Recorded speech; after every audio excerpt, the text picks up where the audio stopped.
Hey everyone, and welcome to Chef AJ Live. I'm your host, Chef AJ, and this is where I introduce you to amazing people like you who are doing great things in the world that I think you should know about. I have two for the price of one, two great guests today, and it's really a follow-up to yesterday's show about a wonderful new book called Plant-Powered Protein. And today I have two of the three authors. Yesterday I had Visanto Molina on, and I'll link to that show below. But today I have mother and son combination RD, plant-based RD, Brenda Davis, and her son, Cory Davis. This will be his first time on the show. Please welcome them both. Hello, what an accomplishment to write a book with a family member. Oh, it was just a joy. Yeah. Yes, it sure was. Well, Brenda, I think at least to my audience and probably in the plant-based world, you need no introduction, but I'm not sure everyone knows who Cory is. I only know of him by way of you and a story you used to tell about when he was a little boy going to McDonald's, finding out for the first time that hamburgers were actually made of cows. I don't know if that's embarrassing to him or he wants to share that, but welcome, Cory, and tell us a little bit about yourself, how you came to write this book with your mom and how you even got into this lifestyle in the first place. Oh, well, thanks so much, AJ. You know, I've been born and raised a vegetarian and went vegan in my early teens. And I've been an animal rights advocate and environmentalist for as long as I can remember, ever since that story. And I love that story so much of finding out that burgers were made from cows. What a disillusioning moment for me. It was really a life-changing moment that altered the trajectory of where my life was going. Do you remember how old you were at the time? I was 3 years old. Oh, 3. That's really even young, because I mean, think about it. Kids aren't really told where their meat comes from, and we don't even name meat the name. I mean, once in a while we say fish or lamb, but for the most part, you know, burger, hamburger, I mean, that it doesn't even indicate where it's coming from. That's right. Yeah. And so, yeah, it made it clear for me. Since then, you know, I've been working in environmental work for over a decade in natural resource management. I've been doing animal rights advocacy since I was a teenager on the CARE Tour, the Compassion for Animals Road Expedition with Mom and Anthony Marr. Been volunteering with TRACS, the Responsible Animal Care Society, when I was a teenager. So it's always been a big part of my life. And now I'm a professional agrologist. A professional agrologist. Okay, you're going to have to explain that. I've never heard that before. Professional agrologists work in food. So we use natural sciences to inform food production and reclamation, environmental conservation of lands or aquatic habitat that produces food. Right now, I'm currently in my day job, I work on the regulatory side of things. But in my off time, I like to do research and public outreach on those topics. And that's what led me to writing the book with Mom. It's been a huge passion of mine, the environmental aspect of the food we eat. And I'm on a mission to reduce my impact. And I think food is one of the biggest impact decisions a person can make. You know, it's interesting, Cory, because, you know, when I went vegan almost 50 years ago, it was purely for ethical reasons. And then around the early 2000s, when Forks Over Knives came out, people were going vegan for their own personal health. But now the planet is a thing, especially I notice with younger people that may not even have been interested in the ethics or the health. Agreed, 100%. So now it's amazing. When I was growing up, there was very, very few vegetarians. I was always the outsider in that sense. And of course, food is such a powerful source of cultural pride that everybody loves to share, right? But now, you know, it's so common to have plant-based options when you go to your friends' houses. I rarely have to even mention that I'm a vegan when I go, because there's always something. And, you know, just the other day, I realized I'm new to this neighborhood in Courtenay, British Columbia. But just the other day, I went out and saw my neighbor. He's wearing a shirt. Don't ask me about my protein. I won't ask you about your cholesterol. Oh, I love that shirt. Yeah, found out him and his whole family there are vegan. So really nice to be in this kind of community. The world's changing so fast. Yeah, absolutely. Why do you think that animal agriculture needs to be included in a discussion about climate change?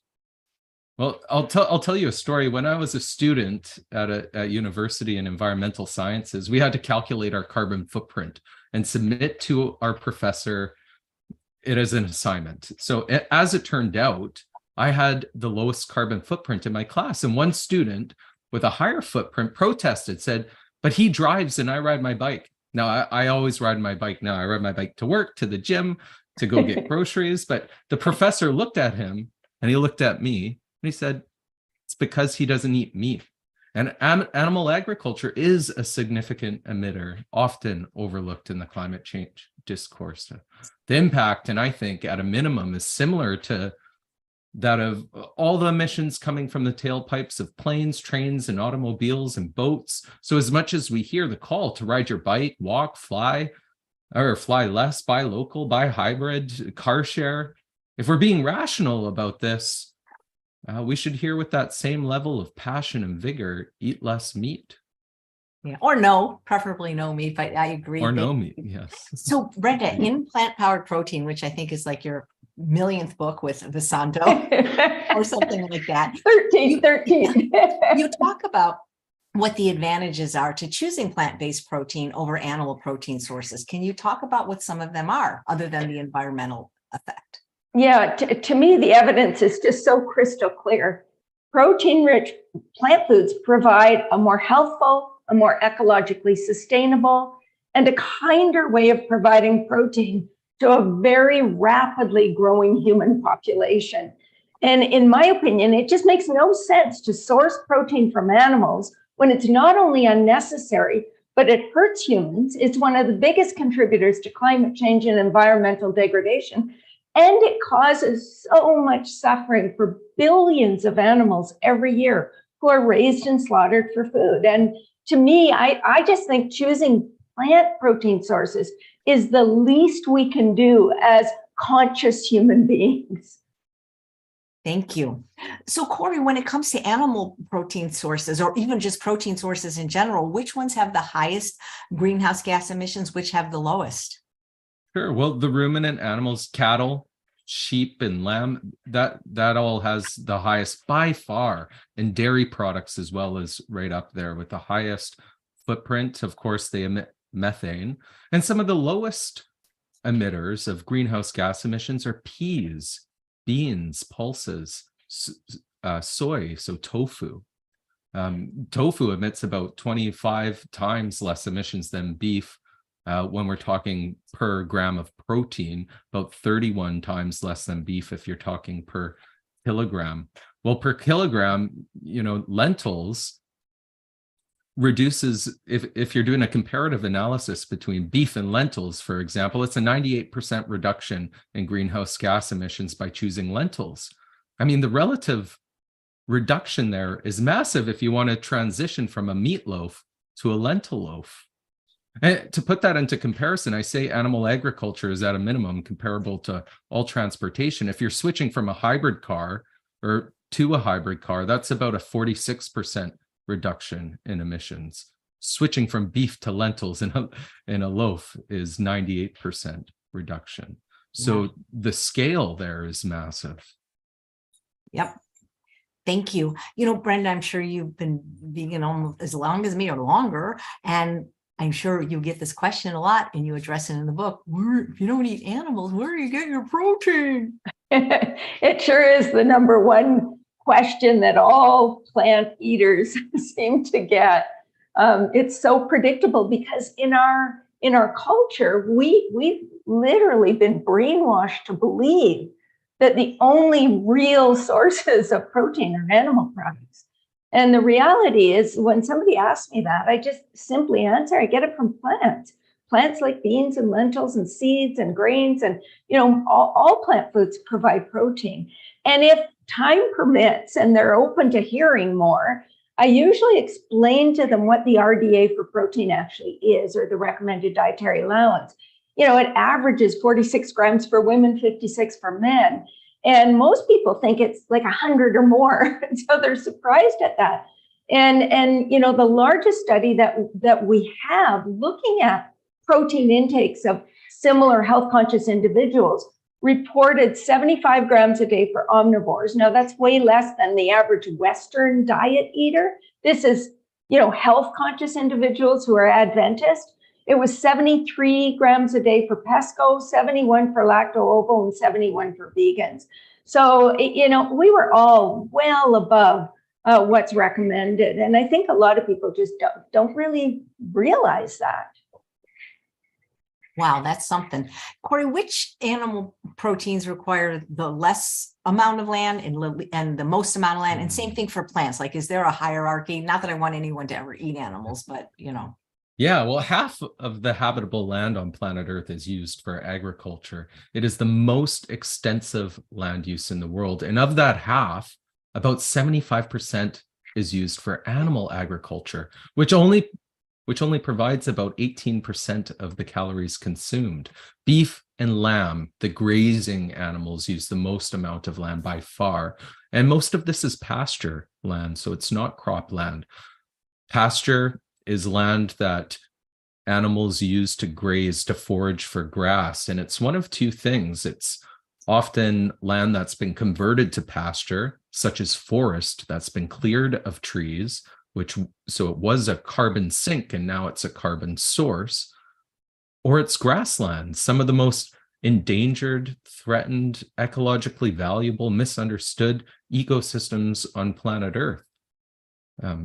And they're fed, those animals who graze that land also use cropland. They're fed grains. Even prior to the feedlot, it's called creep feeding. You want to introduce grains into their diet so it's more acceptable when they enter the feedlot. We often think about these small family farms with cattle grazing in this picturesque landscape, but that's only one step in the supply chain, because after that, they go to the feedlot. I live here in British Columbia, where 90% of our cattle get auctioned off in the fall and end up at only 2 feedlots in Alberta. Some end up in the United States and elsewhere as well. So certainly livestock use the most. In terms of the least, I mean, soy milk, soybeans is really good. Peas, you can produce a lot with peas. Peas are such a good sustainable source of protein if you want to minimize your land print, but also your water print, your greenhouse gas emissions print, and even water pollution print. Wow. I'm just curious what both of you think about lab-grown meat, both nutritionally and environmentally. Do you want me to start, Cory? Well, I've been hearing of late that it may be the case that lab-grown meat will be intensive in greenhouse gas emissions. So I don't know what it will look like in the future as the technology evolves, but right now it does look like it might have quite a greenhouse gas emitting print. In terms of land use, I would suspect that it would be much smaller than it is today. So it depends on how you're weighing the different kinds of environmental impacts. I'll let you take it. Yeah, and in my opinion, of course, if it's lab grown, it's going to be very similar. The flesh produced is going to be similar nutritionally to the flesh that you would get from animals that are raised and slaughtered for food. However, they are making some adjustments to try to produce lower fat, lower saturated fat, so they can make some of those adjustments. But in my view, even though this isn't going to be a health food by any stretch of the imagination, it's still, often red meat, and red meat has a ton of potential negative properties, from the new 5-GC, the TMAO production, the saturated fat, the cholesterol, the heme iron, and so on and so on. But as an animal rights advocate, I celebrate anything that closes the doors of slaughterhouses. And if we could raise meat that way instead of torturing billions of animals every year, I'm putting on my party hat, even if I don't eat the stuff myself. Great. Will you put on your party hat, Cory? You bet I would. You bet I would. Oh, that's great. Brenda, maybe you could talk about, and I'm sure, I know I've read the book, but not everybody has, which is why there's a link below in both the chat and the show notes. You can pick up this great book with beautiful pictures and beautiful recipes. Can you talk a little bit about if and how protein needs change, whether one is on a vegan diet or not, from the cradle to the grave? Yeah, absolutely. So it's interesting if you look at the RDA, or the recommended dietary allowance for protein, what you see is that during infancy, you start out needing about 1.5 grams per kilogram, 1.52 to be exact, but per kilogram body weight. And that declines to about 1.2 during the last second half of the first year of life. And then it goes down to about 1. It's 1.05 for toddlers and 0.95 for children up to the age of 13. And then after that, it's 0.85 for teenagers. And just to clarify, a kilogram is 2.2 pounds. And then for adults, it's about 0.8 grams per kilogram body weight. Now, it does go up to 1.1 during pregnancy and 1.3 during lactation. And there is some discussion about needs being somewhat higher for seniors as well, because their ability to absorb protein from food, it declines because they're not producing as many enzymes and acids and so forth.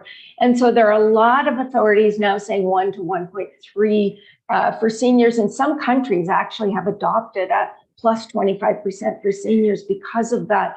And it's really to reduce the risk of sarcopenia, muscle wasting, and maintain bone density and all of those kinds of things. So that's kind of how we go with our needs. And of course, athletes need a little bit more. 1.2 to 2 is usually what athletes are told to get. And that we're not talking about people that exercise for an hour a day like we do, but we're talking about people that are competitive athletes, and they do need more, but they also eat more. So it's pretty easy for them to meet their requirements for protein. But is plant-based protein really as good? Is it high quality as animal protein? And you can address it nutritionally, Brenda, and Cory, you can address it in your environmental aspects.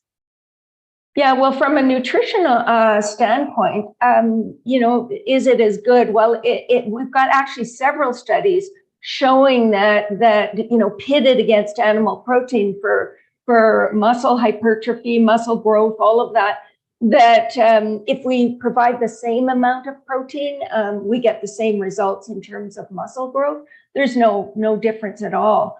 In terms of other impacts, it's way better. It causes less inflammation, less oxidative stress.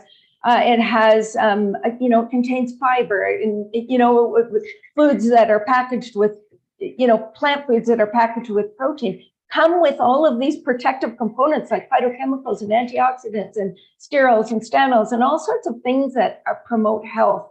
And whereas animal products come with things that tend to have more negative impacts. So I think, and I can't tell you the number of athletes I've met that tell me that their recovery when they switch from an omnivorous to a plant-based diet improves dramatically. And I think it's because it's a more anti-inflammatory diet and a diet with, that promotes less oxidative stress and so forth. So I actually think it has huge advantages. Yep. What about you, Cory? I also think plant protein has massive advantages on the environmental front. And when I talk about the environment, it's really important to note that the environmental crisis we're living in is just as much a social crisis. It's just as much a social crisis. Our environment impacts us, and it's disproportionately impacting minority communities, more vulnerable countries, and so forth. So those impacts are not evenly distributed. So we're in a position of immense privilege to be so far removed from that mentally, geographically, and time. This reminds me of a paper in 2018. I believe it was called The Opportunity Cost of Animal Agriculture on Food Losses. And what they found out, this was a paper from the United States, so it just discussed agriculture in the United States, but it looked at how much food we could produce with nutritionally equivalent or comparable plant-based alternatives to the major meat categories, beef, chicken, to eggs. And they cited eggs as being the least resource-intensive meat product. And what they found was you could produce 20 times more comparable plant-based alternatives to beef and 2 times more plant-based comparable nutrition wise to eggs. And if the United States went 100% plant-based, they could feed an additional 350 million people. Think about that. The United States alone, right now, there's over 800 million people in the world who are starving. 45% of all child deaths globally are related to starvation. And we are so privileged to be able to make such an inefficient use of our food resources. And this inefficiency is more than all food losses, is what they found. We lose about 30% of our food due to leaky supply chains and spoilage. If we were to go 100% plant-based, that would create more of an impact on food security than reducing all food losses. So it's major. The plant protein is certainly superior from an environmental footprint perspective and a social footprint perspective.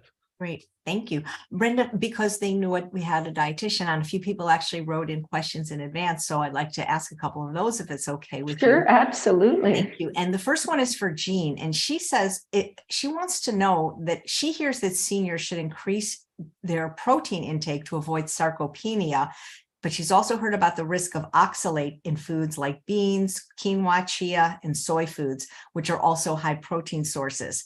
So she wants to know, what does that leave for her if she's a senior with limited mobility and energy? Oh, that's interesting. And it's true, oxalates can be a concern for some people, especially if you're prone to kidney stones. But for most people, you really don't have to worry about oxalates in foods. And a lot of our food preparation techniques can help to reduce the oxalates that are naturally present in foods as well. Even cooking can reduce oxalates in foods. So, and I think that probably the most important thing that people can do is include a variety of foods in their diet, not rely on the same, spinach in their smoothies, spinach in their salad, spinach in their, you want to be eating a diverse range of greens. You want to eat a diverse range of beans and seeds and other foods, and use food preparation techniques that helps to reduce anti-nutrients, like soaking and sprouting and fermenting and all of those, and even cooking, boiling, and so forth. So I think that's the most important thing. Then, of course, if you are at high risk for oxalate stones, calcium oxalate stones, then you're going to need to, take it a step further. But for the average, reasonably healthy individual, that's all you really need to do. Thank and you. If I could just add to that, Mom is promoting to eat diversity, right? This is so important because agrodiversity, the diversity of crops we grow, contributes to biodiversity, as the United Nations describes it. And right now we're growing, I think we get most of our calories from just 12 plants and 5 animals, whereas there's 350,000 edible plants on planet Earth, and we're currently cultivating about 150 of them. So promoting diversity builds in resilience to the crops we have, right? If we're only growing one kind of crop and then they suffer from an event such as drought, pest, disease, it gets amplified up the food chain. And it's really an affront to our food security. So if we promote diverse crops and then a climatic event or a disease event, a pest event occurs, we have some reinforcement, some extra security there with our diverse crops that we're growing in our country. So I just want to throw that in, because what she's saying is not just important for the health of our bodies, but the health of our ecosystems and food security. What are the 12 most common crops? I'm guessing one of them's potatoes. Yeah, I believe it's right. I don't know them all off the top of my head, but rice is certainly huge. There's a few grains. Wheat is another one. I think we get 60% of our calories from wheat, corn, and I can't quite remember the other one. And rice, that's right. So a vast majority from just a few, right? Cassava is in that 12, I believe. Around the world, it's quite popular. But eat diversity, right? Don't just eat rice at your meals. Eat quinoa and amaranth and kamut berries and barley. I mean, there's just so much out there we could have so much fun with. So I really encourage people to just explore, right? And try new things, new plant foods, because it's good for you and the planet. And I would say, even if they don't try new plant foods, just try plant foods. Yes. Exactly. And Cory's the king of trying new plant foods. I just can never wrap my brain around everything he's trying, the roasts he makes, the flatbreads and the pumpkin seed scrambled eggs, and you name it. It's amazing. He's very creative in the kitchen. I really try to cater to the palates of my friends and family that I live with at home and I see on a regular basis. So I'm always really trying to make these healthy, innovative recipes and products or whatever I might see online and inspire me to cater to them, right? Get their foot in the door. Maybe it'll inspire them to try something at home and include more plants into their diet. I think that's such a powerful tool we have in the animal rights and the nutrition movement and the environmental movement. It's our social influence is so powerful. Thank you. Okay, Brenda, another viewer wrote in a question. Her name is Judy, and she said, occasionally I need to supplement calcium if I'm not getting enough from vegetables or other plant-based foods, since I'm sometimes limited on the amount by gut issues. I have read that a magnesium supplement should be taken to counterbalance calcium supplement intake. Dr. Cooperman from Consumer Lab recommends separating minerals by a couple of hours each. However, an Australian nutritionist states that calcium needs magnesium to transport to bones and teeth, and they should be taken in the same time at a 1-to-1 ratio of 300 milligrams each. So each is properly absorbed and there's no risk of magnesium deficiency. Taking before bed promotes a good night's sleep. You have said that calcium from fortified plant mix is considered a supplement as well. So maybe you can comment on calcium, magnesium, take them together. Yeah, I would agree with the Australian that, take them together just before bed, the ratio, all of that sounds good to me.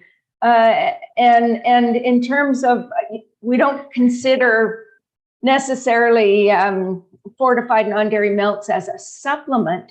Rather, we think of them as a food that's rich in calcium and that can help you if you're really striving to meet that. Say you need 1,200 milligrams a day because you're over 50 as a woman or over 70 as a man. Then to get 1,200 milligrams a day from whole plant foods can be really challenging. And if you have osteoporosis and you really want to hit those targets, including a couple of servings of non-dairy beverage like an unsweetened soy or cashew or oat or whatever kind of milk can really help get you there easily, because most of them have 3 to 4 or 450 milligrams per cup. And so it's actually a very reasonable way to get there. And the milks are also fortified with B12 and vitamin D. And so it helps boost a number of nutrients. Terrific. Cory, you say that only 10% of agricultural land is cropland and the rest is used for grazing animals and it's not productive to crops. So with a growing population, would it be unwise to not utilize it? But also, if, again, I don't want people to raise animals, but what I hear is like, well, what are they going to do with all the animals? And can those farmers become, tell us the vegan vision, in other words. So that's the old adage. This is something one of my college instructors said in a sustainability class. Only 10% of agricultural land is cropland. The rest is marginal, they call it. They call it marginal land. And I really, it bothers me classifying land as marginal like that, because that land was somebody's home once upon a time. And we come in and we classify it as this and that. So I really don't like that term marginal land. It's marginal in its agricultural capacity is what they say. But I disagree. Joseph Poore, for example, he's the author of the most cited paper on the environmental impacts of food consumption. He said recently that if we were to transition to a plant-based diet, we would reduce the amount of cropland we require by 20%. So that's a massive amount. That's an absolutely massive amount. Livestock proponents, they often point out how pasture is marginal and you can't grow anything on it. So it's this efficient use. In reality, you can grow some things on certain pasture, like peas and legumes. But yeah, what they're talking about is it's grasslands. And in North America, especially United States, cattle exist almost ubiquitously. And of course, earlier I said, they are threatened, beautiful, ecologically valuable ecosystems. Here in British Columbia, we have semi-arid grasslands. About 4 decades after cattle were introduced to BC, 90% of the grasslands in the southern interior were overgrazed. And folks in the 1920s were describing that area as a dust bowl. We completely overused that land, and we don't know what the ecological function of these grasslands were prior to cattle grazing. So we really don't have that reference point. And of course, we could just grow so much more crops than and feed people directly with those crops than by feeding them to animals. So that would be my vision for sure. Of course, this is a transition. If we were to completely remove cattle from the landscape immediately, there would be cascading impacts to the environment, because what we essentially did here was remove bison from the landscape and replace bison with cattle. Prior to Western settlement, there were about 30 to 60 million bison that roamed the plains in the Great Plains and the prairies in the United States and Canada. Today, there's 110 million cattle. And they say that we're mimicking bison behavior with cattle on the landscape. And it's true. You have to have some grazing there present, right? But also what we did, not just removed the bison, we removed the predator from the landscape. And of course, ecologists describe the role of predators in ecosystems through trophic cascades. Predators mediate herbivore populations through preying on them, but that's just the beginning. Those trophic cascades, and they mediate those populations, because if those populations get too big, it has impacts on the vegetation, which then have impacts on the soil. The soils could get exposed to sun, it can erode, it can impact all kinds of things. And you remove that predator, what they say is it simplifies the environment. Right? So it simplifies the environment also in the plant communities. What we've done is we've removed a lot of the predators. Right? We've removed that top-down force in the ecosystem, replaced the big herbivores, the bison, with cattle, and then we remove them from the environment. So natural ecosystems would have the bison roaming the Great Plains, a predator would eat them, and there'd be all this biomass in the ground.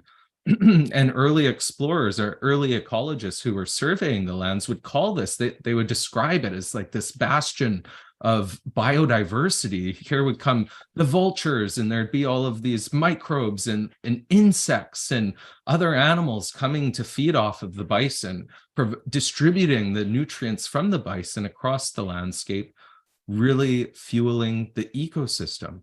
But now we graze cattle. A wolf comes and nabs a cow, you compensate the rancher.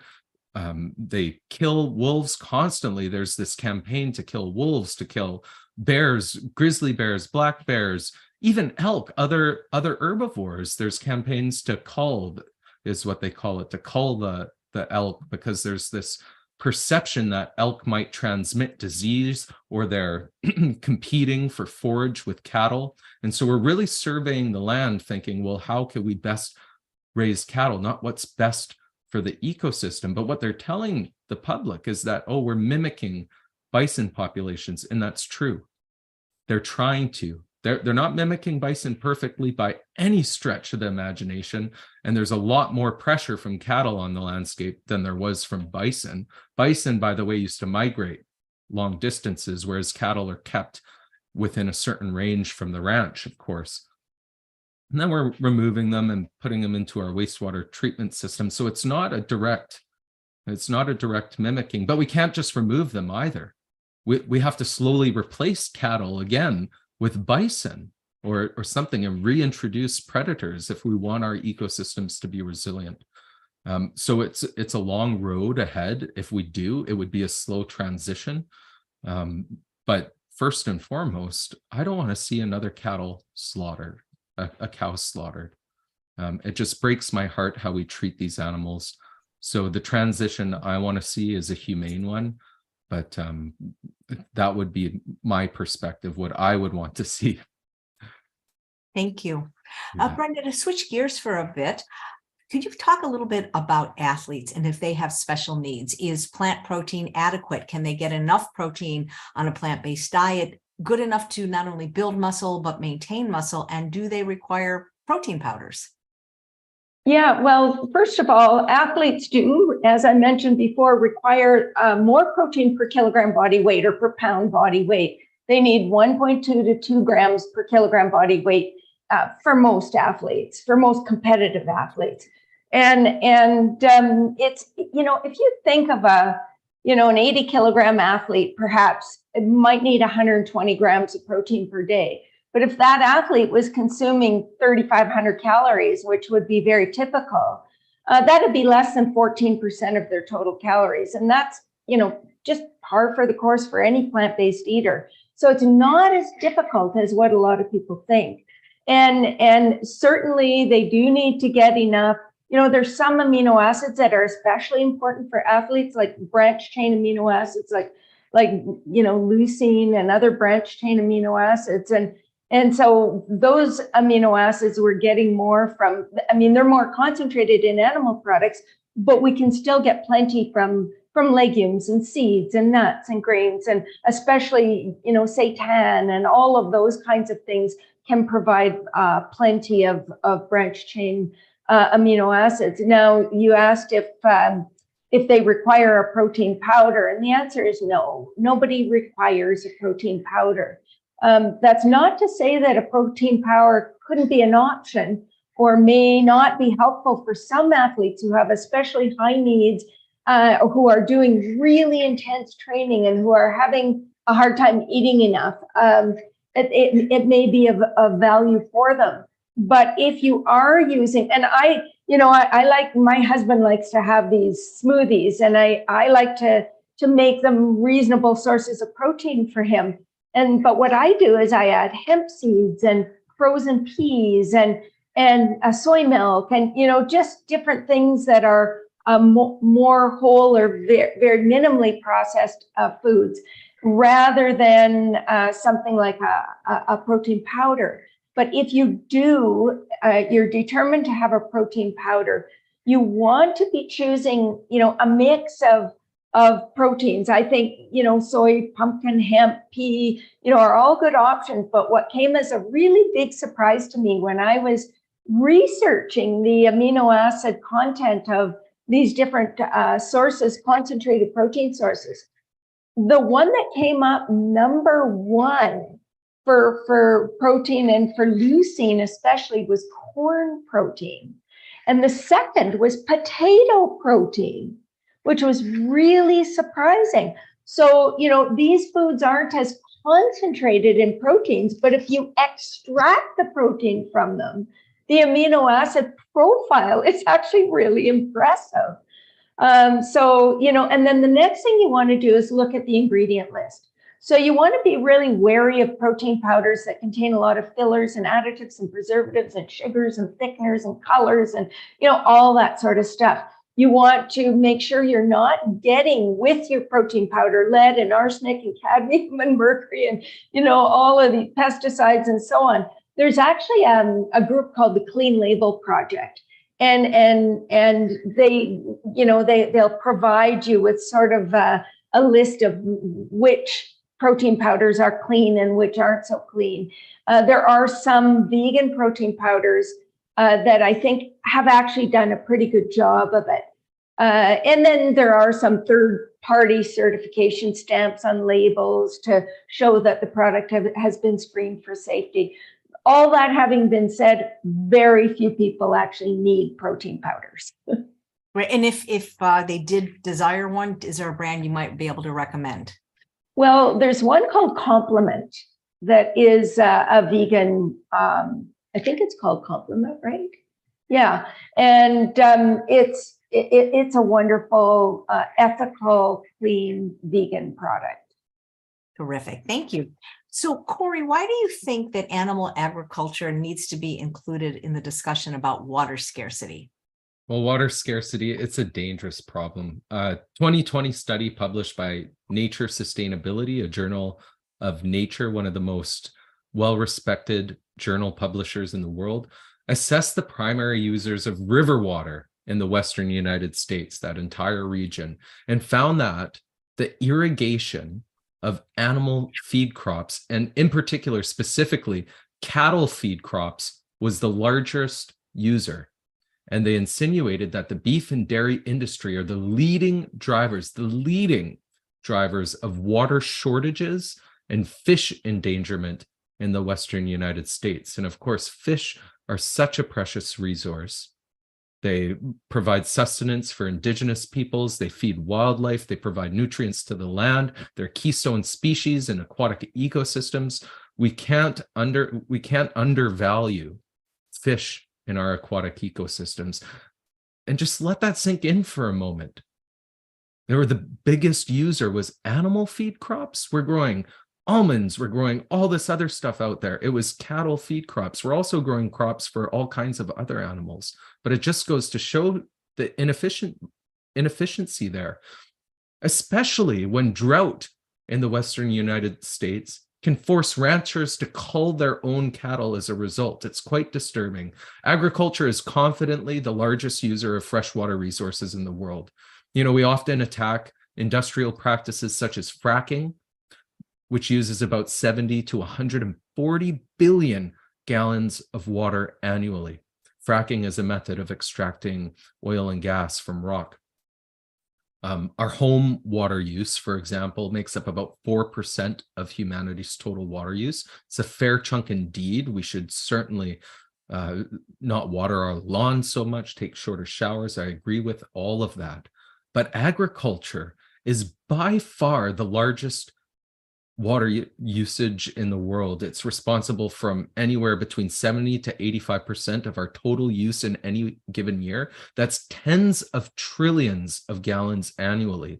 So if there's one thing a consumer can do to minimize that impact, it would be to choose or slant towards low water use foods, because the relative reduction and water use is massive, and it's on a daily basis. So I really think animal agriculture is it's a massive user of water, an inefficient one at that. You know, the BC Assembly of First Nations here, they call water the lifeblood of Mother Earth.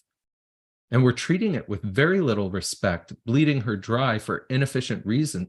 We don't evaluate water properly for its true value on the market. It's not a commodity like that to be traded on the marketplace like bottled water might be, but we're paying for convenience with the bottle of water. Agriculture users, they get to use that water for next to nothing. Yeah. And we don't see the true cost reflected in the food prices. So that is very true. So there's a question from a live viewer named Judy, and she wants to know how many recipes are in the new book, and do you guys each have a favorite? Okay. I think there's about 30, but I'd actually have to count. Cory, do you have a favorite? Yeah, I have many favorites. I mean, those chocolate cookies are amazing. But one of my go-tos is the chickpea smash. I love that one. It's so good. It's so easy, and it's easy to take for lunches or share with friends when you go on a hike or anything like that. So I really like that one. Of course, Visanto loves the gato gato, and I've got to second that. It's a really good recipe. All of our recipes, by the way, were tested by professional recipe testers. And we went back and forth until every single one got a 5-star rating. Yes. It was quite the process indeed. But they're all quite delicious. I love the big bowl. I love bowls. I just think they're so much fun. You have your base of sweet potato or quinoa or something, and then all the steamed veggies, and then your protein, whatever, beans or tofu or whatever you're putting, and then some sort of delicious sauce. And I always like to put a few sprouts on top and make it really pretty. And So I love bowls, and I think the peanut edamame noodle salad is great. I love the carrot cookies myself. So anyway, there's lots of fun recipes, definitely. Nice. Where did this obsession with protein come from? And are there any side effects is it possible to get too much protein? And if so, are there side effects to that? Yeah, so, the obsession with protein, actually, I would say stemmed from very, very early concerns about malnutrition. So, way back when in the, late 1800s, early 1900s, hunger and malnutrition really were the most serious public health problems that we had.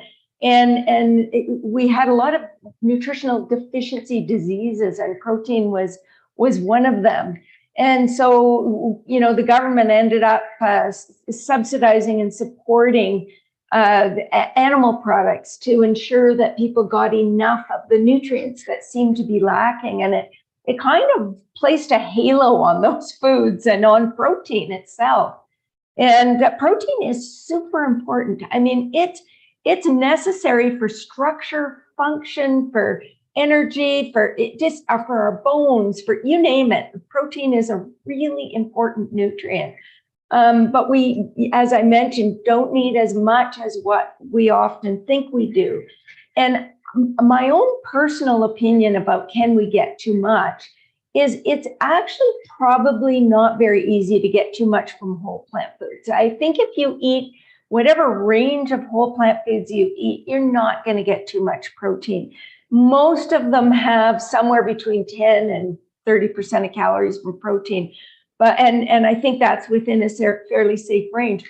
But if you're eating a diet like a very animal heavy diet, such as a very low carbohydrate diet. Low carbohydrate diets are generally, by definition, fairly high animal food diets, because all plant foods contain carbohydrates, all whole plant foods, and animal products contain none except for milk, of course, with lactose, or very, very little. And so in low carb diets, animal products tend to be featured more heavily. And we know we have unbelievable amount of evidence that eating too much animal protein is not a good idea. In fact, there was a study in 2020 that showed we would have a 10% drop in overall mortality if we replace animal protein, just 3% of calories from animal protein. That's about 60 calories with plant protein.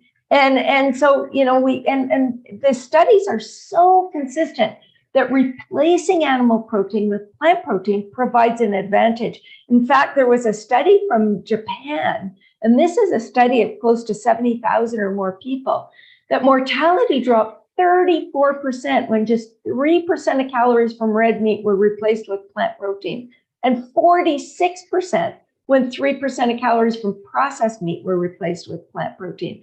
And there's another study that you've probably heard of, this one by Levine in 2014, that actually looked at people eating at least 20% of calories from protein, and they had increased risk of mortality and of all of the diseases, heart disease and cancer and diabetes and all of those things. And it was, pretty dramatically higher. But that increase in risk was pretty much wiped out if that 20% came from plants and not from animals. So generally, we see increased risk with animal protein, decreased risk with plant protein. Sounds good. Cory, what can we do to minimize our water use through our diet? Yeah, so our dietary choices, they are profoundly the most impactful tool we can consider when minimizing our water footprint. Per weight, though, know that cheese and nuts, farmed fish, prawns, rice, lamb, beef, and poultry all use the most water. Barley, soya milk, root vegetables, tofu, corn, peas, and legumes use the least. Nuts was at the top there. Typically, a serving size of nuts is about 1 ounce. Serving size of cheese is about 1.5 to 2 ounces, whereas a 6-ounce steak is common. So we've got to think about this in relative terms. Eat nuts sparingly. You probably already do. So when you look at the most water intensive foods, you find that they're mostly animal products. And when you look at the least intensive foods, they're mostly plant products. So slant plant is what I really think, especially when we think in terms of protein sources, minimizing our water use in our diet. Beef from dairy cows uses a lot more water than non-dairy cows. They live a lot longer, not non-dairy cows. So to be fair, I like to compare tofu with non-dairy beef. Tofu requires almost 150 liters or so of fresh water per kilogram of product. Non-dairy beef requires over 1,400 liters of water per kilogram of product on average. So that's almost 10 times, over 9 times more water. That's almost 1,000% more water to produce beef than tofu. And people often opt for farmed fish as a healthy option, but farmed fish requires over 3,500 liters of water per kilogram. Just astounding amounts of water, 23 times more than tofu. It's a lot. Poultry uses a moderate amount of water, by no means the most intensive of the water users. It's about 660 liters of water per kilogram of product, which is 4 times more than tofu. So just switching from poultry to tofu, you can minimize that water footprint by 4 times, fourfold. It's massive. So just little changes in our diet, slanting towards plants, eating more of those low resource intensive plant foods can really make a dramatic decrease in your water footprint. Terrific. Brenda, Clark would like to know if the recipes in the book are SOS free, meaning free of salt, oil, and sugar. Well, I thought they all were, and I think mine were. I think we had a couple that have oil as an optional ingredient. And it's mostly just for flavoring, like in the tofu fingers that are air fried. It's a little tiny bit of sesame oil, I think. But it's, certainly not a critical part of the recipe. I would say 90% of the recipes are. Now, I should say they're free of sugar and oil mostly, but not necessarily of salt. So again, some of them have tamari and things like that are salty seasonings. So, but of course, those are things that don't, you can modify to go with your diet. If you prefer not to use them, you certainly don't have to. Great. Well, let's talk about soy now, because one of the viewers is saying tofu is high in estrogens. So maybe tell the truth about soy and if it's a good option for women that can't breastfeed to feed a soy formula. Okay. So yeah. First of all, I think soy has unfairly received a lot of negative press. And I think we probably have more research on soy than any single other food out there. The estrogens in soy are called phytoestrogens, and they're selective estrogen receptor modulators. So when they, for example, attach to an estrogen receptor site, in some cases they act like weak estrogens, and in some cases they act more like anti-estrogens, as they do in, it seems, in breast tissue. And so that, for breast cancer, for example, the studies overwhelmingly suggest that they not only probably reduce risk, especially if you consume soy as an adolescent or a child, but they also seem to reduce risk of recurrence of the breast cancer and risk of dying from the breast cancer. And so the estrogens in soy are extremely weak relative to human estrogen. And so in many cases, they can actually keep human estrogens off the estrogen receptor sites, which can be an advantage. And it can also be an advantage in terms of prostate cancer for men. It can be an advantage in terms of, the protein can in terms of cardiovascular risk.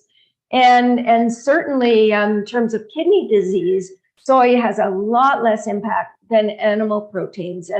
And so and the other thing is for symptoms of menopause. There are a number of studies that show soy reduces symptoms of menopause. And I know when I went through menopause, I'm 64 years old. But when I went through menopause, I really didn't have hardly any symptoms at all. I felt warm once in a while, but not sweaty or hot, just slightly warm. And that was it. And it was very, very quick to go through it. And it wasn't really much of an issue. Now, in terms of soy for formula, I know a lot of people that can't breastfeed. If they're vegan, they wonder, well, what can I feed my baby? There's actually a couple of formulas out of Europe that are non-soy formulas that are entirely vegan. And one is rice-based, one is sort of rice and pea-based. They're not very easy to get in North America. They're kind of expensive because they have to be shipped. In North America, there is, organic soy-based formula, and then there are several non-organic, non-GMO soy-based formulas. And the American Academy of Pediatrics says soy formula is safe for term infants. And it doesn't affect their sexual development, their thyroid function, their brain function, their immune system. We've got a lot of studies on this. So generally, they're thought to be safe. My biggest concern about soy formula is that it's higher in aluminum than breast milk or cow's milk formula, for that matter. It's thought that the amount of aluminum there is safe for full-term infants, but it's not safe for preterm infants that weigh less than 4 pounds. It's not safe for babies with compromised kidneys. It's not safe for babies with congenital hypothyroidism. So, it's in those babies, you might want to use a hypoallergenic formula that's an amino acid based formula, or try to get a formula from Europe, or use, donor breast milk, although that can be very expensive, but there are options. Yeah, that's what I was going to ask you about donor milk. Hey, Cory, one of the live viewers named Lori said, is there anywhere to get more information from you? Do you have a YouTube or social media presence anywhere? Please check out our website, plantpoweredprotein.com.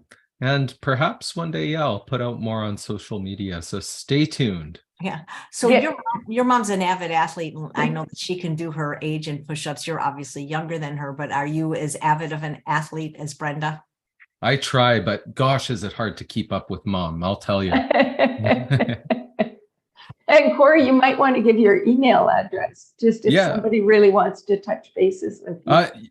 Email address is on the website, so please check that out. I think it's Cory Davis at plantpoweredprotein.com or something like that. Yeah. So I don't know if you've watched the show before, Cory, and since you're a first-time guest, you have to get the question that every guest gets, and Brenda can answer it too. What do you eat in a day? Well, for me, I eat diversity. I must eat something different every day. I really like a cooked cereal for breakfast. So sometimes I do muesli, sometimes I do kamut berries, sometimes I do amaranth, which is one of my real favorites. And I like doing mix sometimes, always throw in a little bit of seeds, some prunes, some fruit. So delicious. For lunch, it's grab and go, whatever I could get. That chickpea smash is fantastic. I always like to keep a lot of chopped veggies in my fridge. So when I'm grabbing my lunch, it's boom, grab a bunch of veggies and some hummus and off I go. And for dinner, it's different every time. So right now I have my in-laws staying with me who aren't vegetarian, but I have been cooking for them and they've been cooking for me vegan dinners. And in fact, they love the vegan dinners so much, they're going to carry on this tradition. And so just sharing food is so impactful, but they're from Asia. So I get a lot of real good, authentic Chinese food for dinner. And is it good? Nice. Nice. Brenda, someone's asking if you're going to do any future cruises. Oh, you know what? I was asked to go on the cruise this year and I declined because I was still a little bit nervous about it. But I think I probably will agree to do one again in the future. Thanks for asking. Well, I was at a meetup Sunday with a lot of people that got COVID on that ship, just so you know. Okay, that was my concern. One of my concerns. Yeah. So it was a nurse and her husband, and she was telling about all the people that succumbed, even this year. So maybe you made the right decision. Yeah. Well, this is great, guys. And this book is called Plant Powered Protein. The link is in the chat in the show notes. If you want to check it out, there's some beautiful pictures. Look at these cookies. Cory, do you actually make the recipes though? Oh, yeah. Oh, you bet I do. You bet I do. That's great. Well, will this be the first of many books together as a family? I'm not sure, but I kind of hope so. Me too. Yeah. Yeah. I hope this is the first, Yeah. not the last. Me Great. too. Well, thank you guys so much. I wish you every success with the book, and thank you both for what you do for the planet, the animals, and human health. Thank you Thanks. so much, AJ. It's been Yeah, a pleasure. thanks so much. Such a It's blast always hanging great out with seeing you today. Do you know, Cory, you have like literally the nicest mother on the planet. I don't I know if you do. know. She is just the most competent person, empathetic. She's always Oh. seen the best in me, even at my worst. She's always uplifted me, and her positive energy can uplift anybody. I feel so lucky to She's have like you, a Mom. vegan Mother Teresa, I swear. My She's like, Oh, you guys, thank Yeah. you. I'm so proud of you, Cory, and I'm so grateful to you, AJ, for all you're doing to make the world a better place. And thanks so much for having us. And anytime you can come on anytime. You can come on every month if you want. thank you. People love for you to answer questions. Well, thank you both Thank so you. much. Thanks so much, Thanks, AJ. AJ. Have a great rest of your day. You too. And thanks all of you for watching another episode of Chef AJ Live. Please come back earlier tomorrow at 10 a.m. Pacific time for 2 old salts. Those are Dr. McDougall's worlds. They're going to talk nutrition, Dr. John McDougall and Dr. Clarence